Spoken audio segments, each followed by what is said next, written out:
The phone slides across the diner counter. The waitress looks down. Her face goes white. The coffee pot slips from her hands, shatters. Black liquid spreads across white tile like blood. On the phone screen, two bodies, wrapped in plastic, stuffed in expensive luggage. The man who showed her sips his coffee, calm, too calm. "I just killed my parents," he says. She's already running to the kitchen, dialing 911. Her hands won't stop shaking. He doesn't run, doesn't hide, just sits there, waiting. His father was Marco the Hammer Castellano, a mafia captain who ruled New York for 40 years. Tonight, the prince murdered the king, and he wants everyone to know. Why would a son do this? What could drive someone to destroy the people who gave him everything? The answer is darker than you think, and we are about to find out together.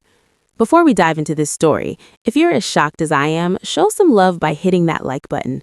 Drop a comment and tell me where you're watching from. I want to know this story is reaching people everywhere. And if you want more dark true crime and mafia stories that'll keep you up at night, subscribe to this channel. Trust me, you won't want to miss what's coming next. Now, let's get into it. You don't understand what I had to do. Those words crackled through Detective Sarah Brennan's patrol radio at 11:53 p.m. on a humid August night in Brooklyn.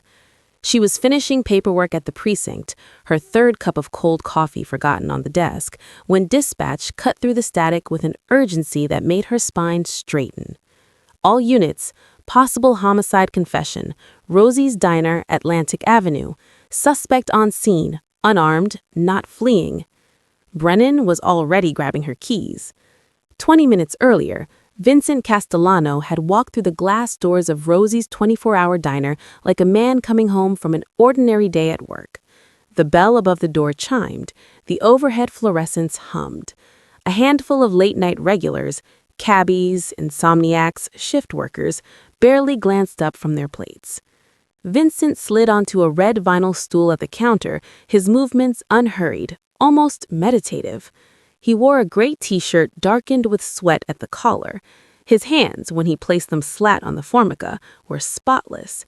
Too spotless, like they'd been scrubbed raw. Linda Martinez had been working at Rosie's for 15 years. She'd served cops, criminals, celebrities passing through Brooklyn like ghosts. She'd seen marriage proposals and fistfights, breakdowns and breakthroughs. She prided herself on reading people the moment they walked in. But Vincent Castellano was a blank page. "Coffee," he said. "Black." Linda poured without comment, setting the mug down with the practiced efficiency of someone who'd done it 10,000 times. Vincent wrapped both hands around the ceramic, staring into the dark liquid like it held answers. "Long night?" Linda asked, more out of habit than genuine curiosity. Vincent looked up. His eyes were red-rimmed, but dry. "You could say that." Something in his tone made Linda's internal alarm system ping. Not threatening, not aggressive, just wrong, like listening to music played slightly off-key. "You need anything else, hun?" Actually, Vincent reached into his pocket. Linda's hand instinctively moved toward the panic button under the counter, but he only pulled out his phone. "I need you to look at something." He slid it across the counter. Linda looked down. The world tilted. On the screen, photographs, a marble floor, white powder everywhere, and two bodies, faces she couldn't quite make out, wrapped in thick plastic sheeting, folded into leather suitcases like discarded clothing. The coffee pot slipped from her other hand. Ceramic exploded against tile. Hot liquid spread in a dark pool around her feet, but Linda couldn't move, couldn't breathe, couldn't look away from the images. "I just killed my parents," Vincent said, his voice as steady as if he were ordering pie. "About 3 hours ago. Those are them." Linda's scream caught in her throat. She stumbled backward, hips slamming into the counter, and then she was running, through the swinging kitchen doors, past the dishwasher who shouted something she didn't hear, to the phone mounted on the wall. Her fingers shook so badly she missed dials twice. Back in the dining room, Vincent sat perfectly still, sipping his coffee. Through the kitchen window, Linda watched him in horrified fascination. He didn't try to leave, didn't look nervous. He just waited. When dispatch answered, Linda could barely form words. "There's a man. He says he showed me. Oh God, he killed. Ma'am, I need you to slow down. What's your location?" "Rosie's Diner, Atlantic Avenue. He's here. He's just sitting here. He killed his parents. He has pictures." At the precinct, Detective Sarah Brennan's blood ran cold the moment dispatch gave her the name. Vincent Castellano.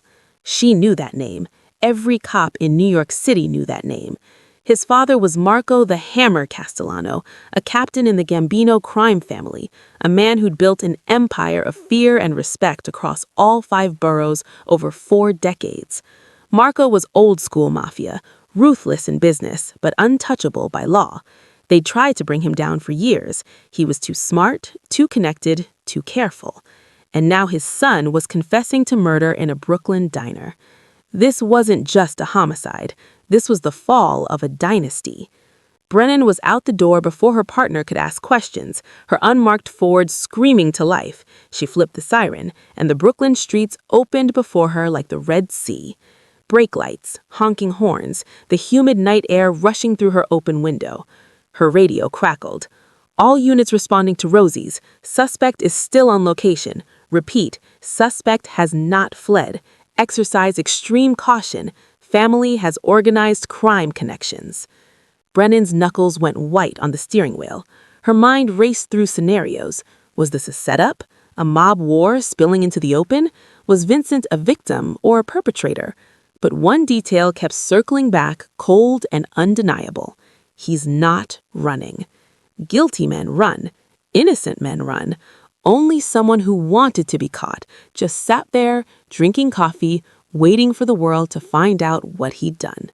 The question that would haunt Sarah Brennan for months screamed through her mind as she raced towards Staten Island, toward the Castellano estate, toward whatever horror waited in that mansion.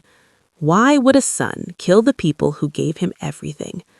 The answer, she would soon learn, was far darker than anyone could imagine.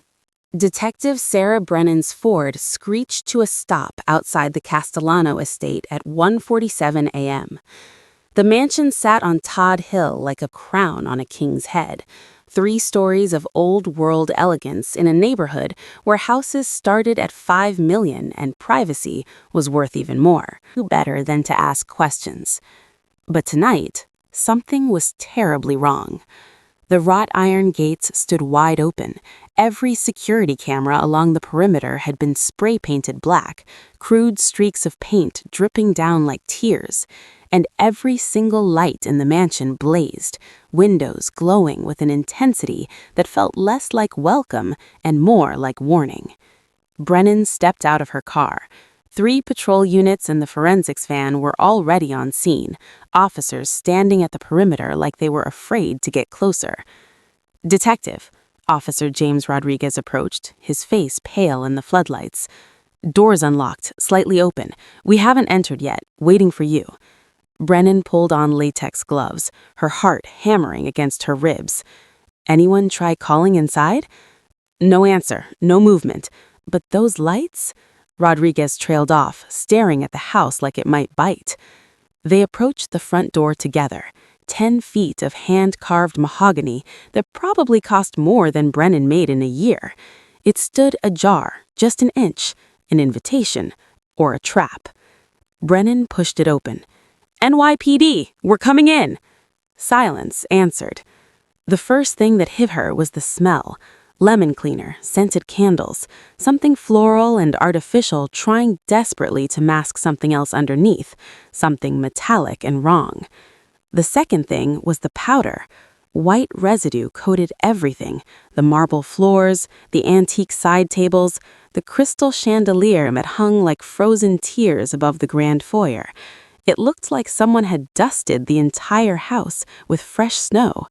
"What the hell?" Rodriguez whispered. Brennan ran a gloved finger along the banister. The powder was fine, almost chalky.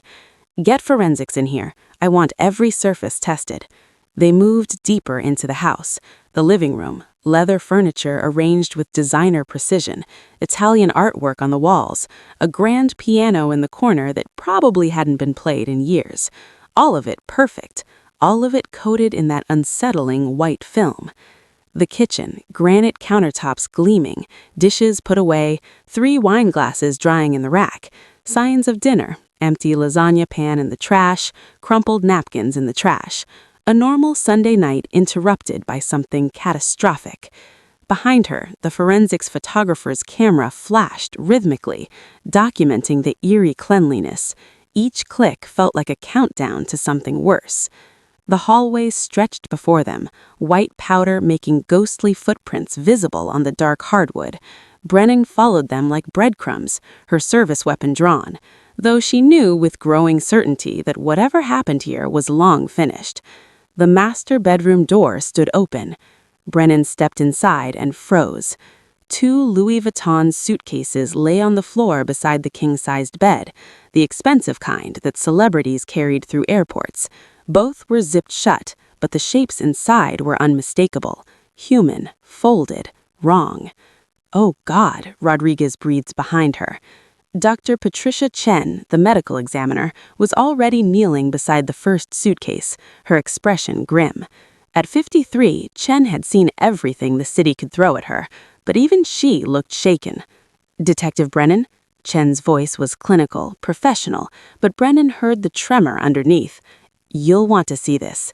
Chen unzipped the first suitcase. Marco Castellano's face stared up to nothing, wrapped in thick plastic sheathing that fogged with condensation. His eyes were open. His skull was caved in on the left side, the bone structure completely destroyed. The second suitcase held Teresa Castellano. Same plastic wrapping, same catastrophic damage. "Preliminary assessment?" Brennan managed, her throat tight. "Blunt force trauma, extreme and repeated. I'm counting at least 17 separate impact points between both victims."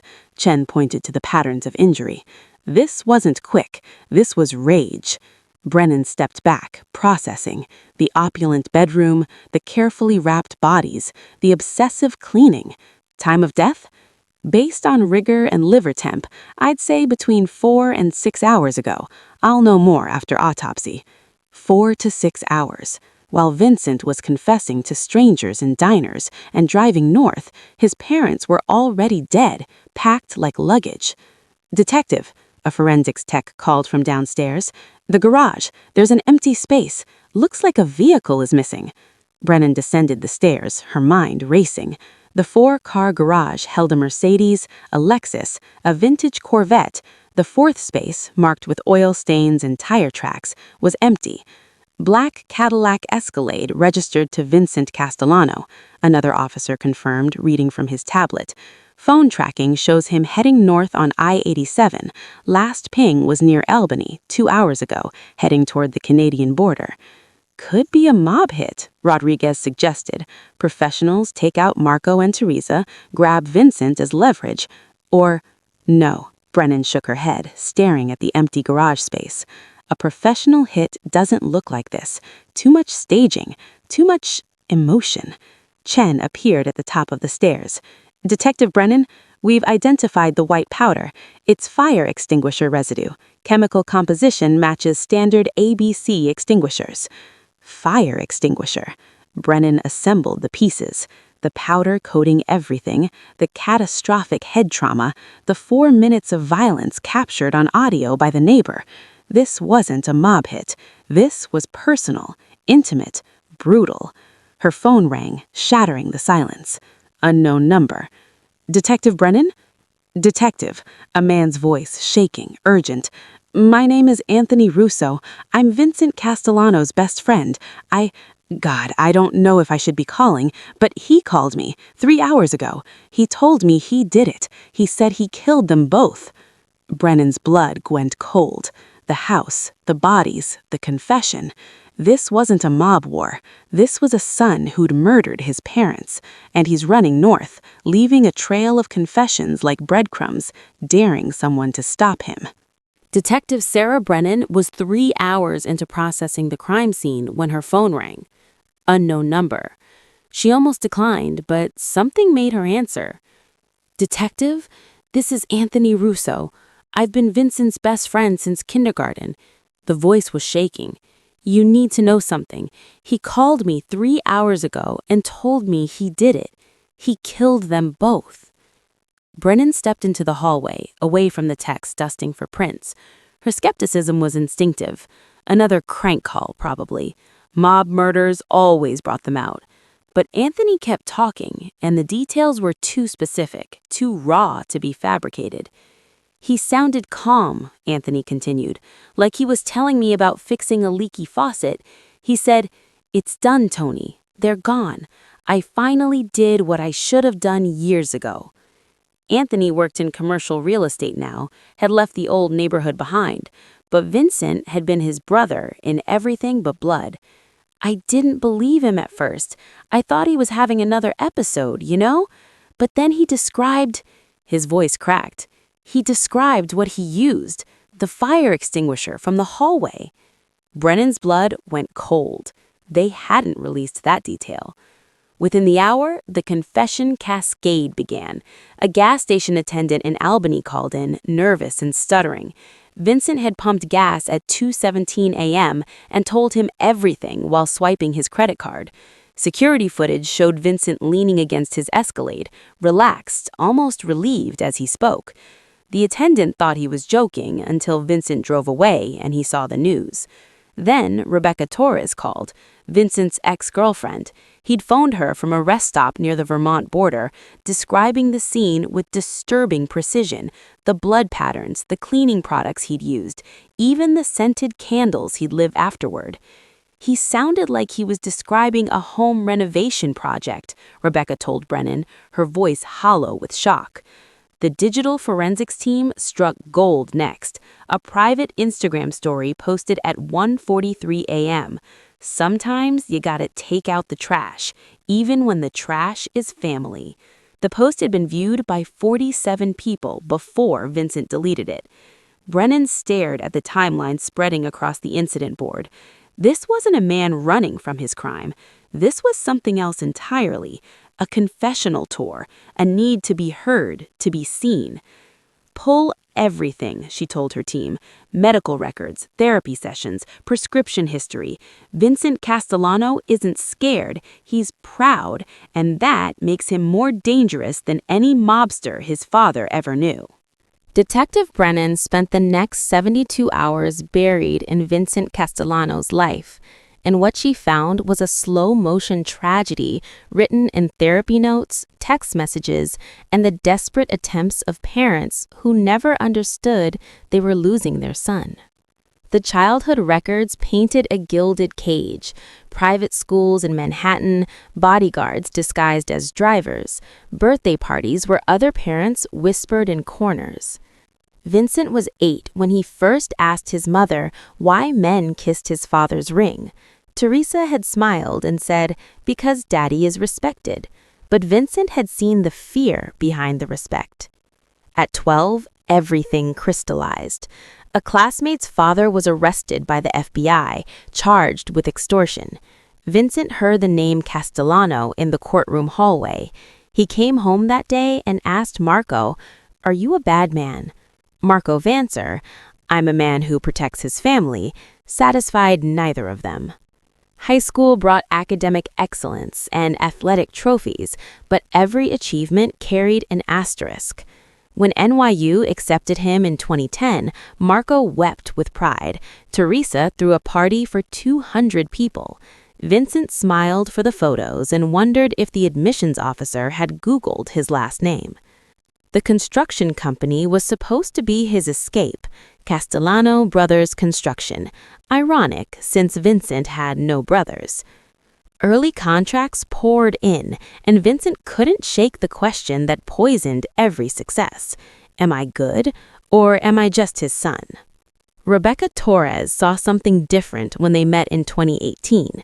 For 2 years, she was the one person who knew Vincent, not the Castellano heir. But her interview with Brennan revealed the cracks forming beneath the surface. He started talking about being watched in 2019, Rebecca said, not by criminals, by his own family. He thought Marco was testing him, grooming him for something darker. The therapy records told the clinical story.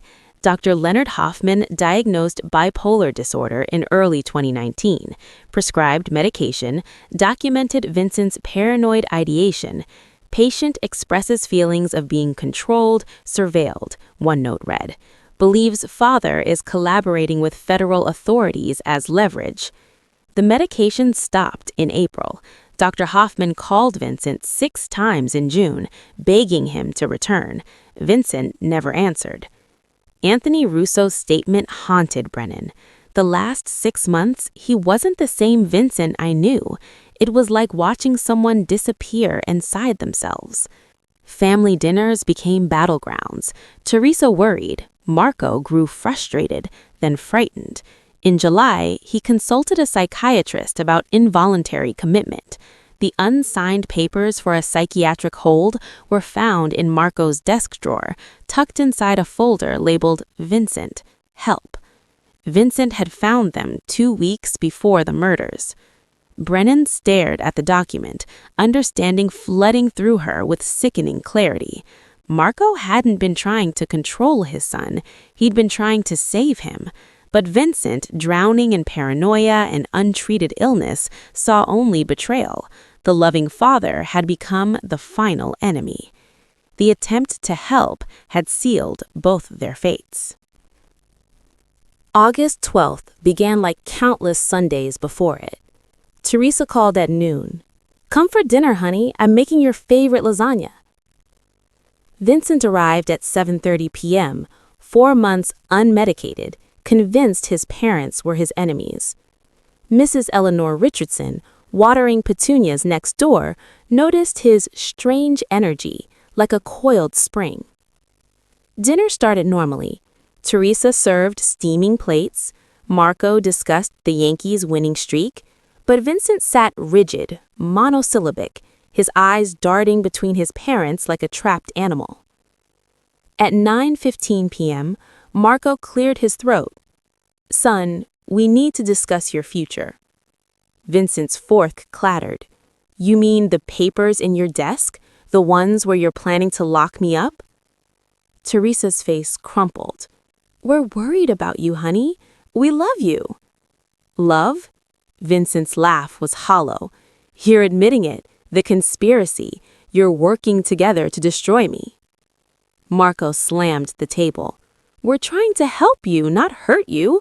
You're sick and you won't see it." At 9:47 p.m., Mrs. Richardson's camera captured Marco's anguished shout. "You're my son! I've given you everything!" Vincent's ice-cold response. "You've given me nothing but shame." 4 minutes later, silence fell. Vincent grabs the hallway fire extinguisher, red nettle, 20 pounds, and followed his father into the study. Marco raised his arms defensively, backing against his desk, still believing words could reach his son. The first blow shattered that belief along with his collarbone. Teresa ran from the kitchen screaming Vincent's name. The rage expanded, indiscriminate. 17 blows between them. The extinguisher discharged during the struggle, coating their dying bodies in white powder. Then, silence. Vincent stood among the wreckage, chest heaving. What passes through a killer's mind in that moment? Vincent chose action over reflection. For 6 hours he cleaned, blood mopped from marble, surfaces wiped spotless, scented candles, vanilla and lavender, masking chemical cleaners, and something deeper. He wrapped them in plastic sheeting from his construction supplies, his mother into her beloved Louis Vuitton suitcase, cream-colored, purchased in Paris, his father into the matching piece. At 3:30 a.m., Vincent called 2 workers from his crew. "Need help moving valuable antiques to storage." Carlos Mendez and James Patterson loaded the suitcases without question, without looking inside. The storage unit was rented in New Jersey under a false name. At 4:45 a.m., Vincent spray-painted the security cameras black. He stood in the driveway, staring at the mansion where he'd learned to walk, to read, to hate. Dawn broke pink and gold over Staten Island as he drove through the gates, leaving the Castellano Empire bleeding out behind him. The prince had killed the king. Now he just had to decide what that made him. Interstate flight made it federal. By dawn on August 13th, a task force assembled in a conference room at Federal Plaza. NYPD detectives, FBI agents, U.S. Marshals, all hunting the same ghost. The media caught fire. Mob captain's son wanted for parents' murder. Cable news couldn't look away. Vincent's 48-hour journey painted a map of psychological unraveling. Brooklyn to Albany to Burlington, Vermont, each stop marked by confessions to strangers. Dr. Sarah Chen, forensic psychiatrist consulted by the FBI, offered her analysis. He's not running, he's seeking validation, acknowledgement. He needs the world to see him finally, truly see him. The Instagram stories provided breadcrumbs. Public reaction split. Some expressed sympathy for untreated mental illness. Most recoiled in horror at parricide. Marco's brother, Uncle Tommy, issued a statement thick with grief. "We loved Vincent like our own. We still don't understand." But the Castellano family was closing ranks. Old mob connections offered to help find Vincent, not for justice, but for their own darker purposes. Brennan worried Vincent would be dead before they could arrest him, a bullet in a parking lot, justice mob style. The break came from Jessica Wu, a sharp-eyed community college student working the night desk at Burlington's Riverside Motor Lodge. Vincent checked in at 11:47 p.m. on August 13th. Shaved head, dyed blonde hair, sunglasses indoors. But the neck tattoo gave him away. The crowned lion, symbol of the Castellano legacy, impossible to hide. Jessica called 911, kept her voice steady, kept Vincent in sight through the office window. SWAT surrounded the motel at 6:45 a.m. Vincent emerged with hands raised, wearing the same clothes from 2 days earlier. No resistance. His eyes held something that looked almost like relief. "It's over," he said quietly. "Finally, it's over." Media helicopters captured the perp walk. The shackled son of Marco the Hammer Castellano, reduced to just another murderer in an orange jumpsuit. In the interrogation room at NYPD Manhattan headquarters, Brennan finally sat across from Vincent Castellano. She'd expected rage or madness. Instead, she found eerie calm. He looked like a man who'd just finished a difficult job. "They made me this way," he told her, voice flat. "My whole life, I was either Marco's son or nobody. Well, now I'm somebody. Now I'm the guy who killed the Hammer." No remorse, no tears, no breakdown, just cold, methodical explanation of how he'd murdered his parents. Every detail accurate, every word emotionally detached, like reciting a grocery list. High-powered defense attorneys arrived within hours, courtesy of family money that still flowed despite everything. The strategy crystallized immediately. Not innocence, but insanity. Psychiatric evaluation ordered, competency hearings scheduled. That night, Brennan stood at her office window watching the city lights blur through exhaustion. They'd solved the case in 48 hours. Vincent was in custody. Justice would proceed. So why did she feel like they'd all lost something they could never get back? 6 months later, March 2025, Manhattan Criminal Court buzzed with anticipation. The insanity defense had crumbled. Vincent Castellano was competent to stand trial. The prosecution's case was ironclad. The 6-hour cleanup proved premeditation. Vincent's attorneys pivoted, plead guilty to second-degree murder, avoid the death penalty. Vincent accepted. "I don't want a trial. I did it.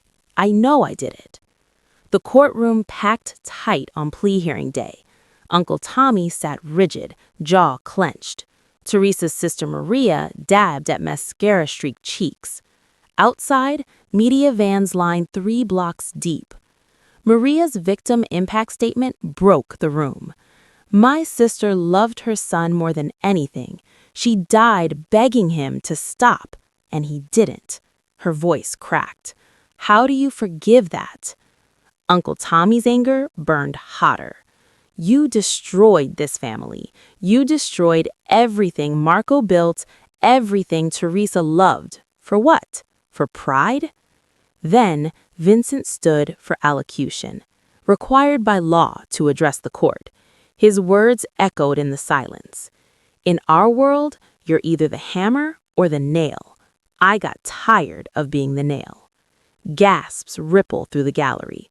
Someone sobbed. Judge Patricia Morrison's response was surgical. "Mr. Castellano, you weren't a nail. You were a son, and you threw that away forever." Sentencing: 50 years to life in Sing Sing Correctional Facility. Earliest parole eligibility, 2075. Vincent would be 78 years old. The bailiff led him away in chains. He didn't look back. Detective Brennan watched from the gallery, feeling nothing close to satisfaction.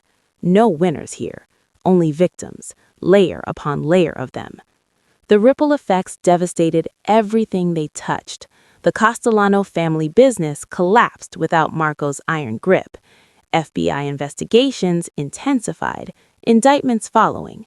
The construction company closed. 43 workers lost jobs. The Todd Hill mansion sold within 4 months. The new family never learned what happened in the master bedroom. Anthony Russo couldn't shake his guilt. "If I'd pushed harder, gotten him help," the sentence never finished, just trailed into sleepless nights. Rebecca Torres moved to California, started over. "I can't even drive past Brooklyn anymore." Dr. Hoffman added another name to his list of patients he couldn't save. The weight grew heavier each year. The systemic failures stacked up like evidence bags: inadequate mental health care, family intervention coming too late, stigma preventing honest conversation, cycles of violence and legacy intertwining until you couldn't separate one from the other. Prison reports said Vincent was a model inmate, medication compliant, quiet. He wrote letters to family members. Every single one returned unopened. In his cell at Sing Sing, Vincent kept one photograph: his parents at his NYU graduation, Marco's arm around Teresa, both beaming with pride. He stared at it for hours. Could this have been prevented? The question haunted everyone touched by August 12th. Perhaps, with earlier intervention, with forced treatment, with one different choice in a cascade of choices. But now, they'd never know. Some doors, once closed, remain locked forever. Detective Brennan said it best in her case file closure. "Some lines, once crossed, lead only to darkness, and Vincent Castellano crossed every single one." This isn't just a story. This is happening in America right now. Over 50% of people with severe mental illness receive no treatment. Families watch loved ones spiral, trapped between respecting autonomy and forcing intervention. By the time they act, it's often too late. Vincent Castellano's tragedy repeats itself every single day in different forms across this country. The names change, the details shift, but the core remains. Untreated mental illness plus family dysfunction plus easy access to weapons equals preventable catastrophe.